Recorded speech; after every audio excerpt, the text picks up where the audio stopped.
Doctor, பெண்கள் renal transplant பண்ணதுக்கப்புறம் marriage பண்ணிக்குவாங்க. ப்ரெக்னென்சிக்கு பாசிபிள் இருக்குது? தாராளமாக பண்ணிக்கலாம். நிறையா யங் ஃபீமேல்ஸ் சிகேடியோடு வந்திருக்காங்க. அவங்களுக்கு டிரான்ஸ்பிளான்ட் பண்ணியிருக்கோம். டிரான்ஸ்பிளான்ட் பண்ணதுக்கப்புறம் மேரேஜ் பண்ணியிருக்காங்க. மேரேஜ் பண்ணதுக்கப்புறம் ப்ரெக்னெண்ட்டும் ஆகியிருக்காங்க. சேஃபாக டெலிவரியும் பண்ணியிருக்காங்க. இது சில விஷயங்கள் மட்டும் க்ளோஸாக மானிட்டர் பண்ண வேண்டியிருக்கும்.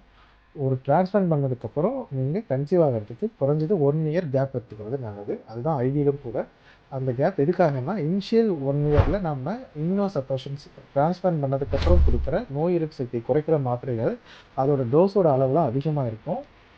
டிரான்ஸ்பிளான்ட் அப்போ கொடுத்த மருந்துகளோட அளவும் அதிகமாக இருக்கும்.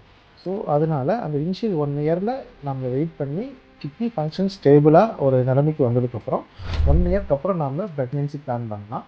அந்த ப்ரெக்னென்சி பிளான் பண்ணுறதுக்கு முன்னாடி நாம் எடுத்துக்கிற அந்த இம்யூனோசப்ரஷன் மாத்திரைகளில் சில மாறுதல்கள் செய்ய வேண்டியிருக்கும். அதுக்கு நீங்கள் பிளான் பண்ணிங்கன்னா நெஃப்ராலஜிஸ்ட் கன்சல்ட் பண்ணி எந்த மாத்திரையை குறைக்கணும், எந்த மாத்திரையை அதுக்கு வேறு எந்த மாத்திரையை சேர்க்கணும், இதெல்லாம் பார்த்துட்டு நீங்கள் தாராளமாக கன்சீவ் ஆகலாம்.